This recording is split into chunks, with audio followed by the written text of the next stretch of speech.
অসুস্থ মাকে ঘরে রেখে আসা রহমানুল্লাহ গুরবাজ, শরণার্থী শিবির থেকে উঠে আসা গুলবাদিন নাইব, একটা দেশের ক্রিকেটকে একাকী নাবিকের মতো এগিয়ে নিয়ে যাওয়া মোহাম্মদ নবী, রাজনৈতিক অস্থিরতার বৈদেশিক সামরিক আগ্রাসন যাদের বিধ্বস্ত করে রেখেছিল 2 দশকের বেশি সময়, তারাই এখন বিশ্ব ক্রিকেটের মঞ্চে পতাকা উঁচিয়ে ধরেছে পরিপূর্ণ গৌরবে।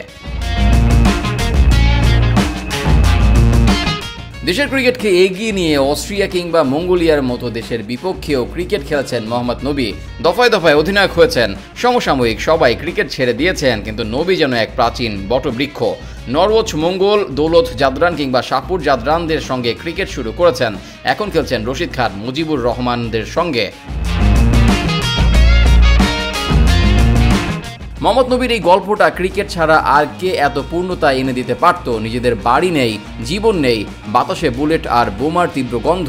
সেই ধ্বংসস্তূপ থেকেই আফগান ক্রিকেটের পোস্টার বয় হয়ে ছুটেছেন সারা বিশ্বের বিভিন্ন প্রান্তে। একের পর এক ফ্র্যাঞ্চাইজ ক্রিকেটে খেলেছেন। আফগানিস্তান ক্রিকেটকে যেন নিজের কাঁধে নিয়ে ছুটেছেন সারা বিশ্বে।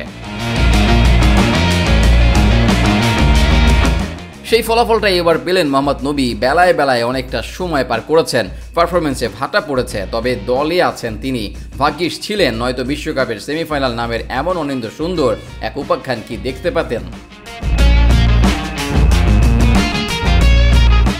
রহমানুল্লাহ গুরবাজের কথাই বলা যাক। বাংলাদেশের সাথে ম্যাচেও আফগান ব্যাটিং লাইন আপকে নেতৃত্ব দিয়েছেন, অথচ কদিন আগে অসুস্থ মাকে দেখে এসেছেন হাসপাতালে। কিন্তু মা আর দেশ তো একই সূত্রে গাঁথা। গুরবাজ খেললেন দেশের জন্য। উগান্ডা ম্যাচে একবার আহত হয়েছিলেন, তবু খেলা ছাড়েননি। এবারের বিশ্বকাপে ইব্রাহিম জাদরানকে নিয়ে 3 বার 100 রানের পার্টনারশিপ গড়লেন। এক আসরে এতটা ধারাবাহিক ছিলেন না কোনো ওপেনারই। বাংলাদেশের বিপক্ষে ম্যাচেও শেষ পর্যন্ত ছিলেন না তিনি। ইনজুরির কারণে উঠে গিয়েছিলেন মাঠ থেকে, কিন্তু ম্যাচ জয়ের পরেই তার কান্না বুঝিয়ে দিয়েছিল এমন এক জয়ের জন্য বহু রাতই নিজের জীবনকে শাসিয়েছিলেন এই ব্যাটার। গুলবাদিন নাইমের জীবনটা আরও বেশি রঙিন। আফগানিস্তানের যুদ্ধের প্রত্যক্ষ শিকার তিনি। শরণার্থী শিবিরে 11 বছর পার করার পর এক সময় জানতেন না নিজের নামটাও। সেই ধ্বংসস্তূপের জীবনে ক্রিকেট এলো অক্সিজেন হয়ে। বাঁচার তাগিদে ব্যাট আর বলেই ভরসা রাখলেন পুরো দমে। তবে সেটাও তো খুব একটা সহজ ছিল না। বাধ্য হয়ে পারিবারিক ব্যবসায় পর্যন্ত নামতে চেয়েছিলেন। সেই মানুষটি কদিন আগে অস্ট্রেলিয়াকে হারালেন, দলকে টেনে নিলেন বিশ্বকাপের সেমিফাইনাল পর্যন্ত।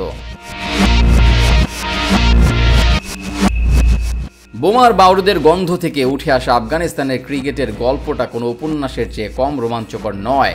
জীবনের গল্পটাই যেখানে জিতে যায় বারবার। ক্রিকেট নামের নিছক একটা খেলা যেখানে সামরিক অস্ত্রের চেয়েও অনেক বেশি শক্তিশালী হয়ে ওঠে, আফগানিস্তান সেই খেলাটাই খেলেছে জীবন দিয়ে। বিশ্বকাপের সেমিফাইনাল সেই অসাধারণ জীবনের গল্পের একটা অধ্যায় মাত্র। এর চেয়ে বড় কিছুই হয়তো সামনে অপেক্ষা করছে তাদের জন্য।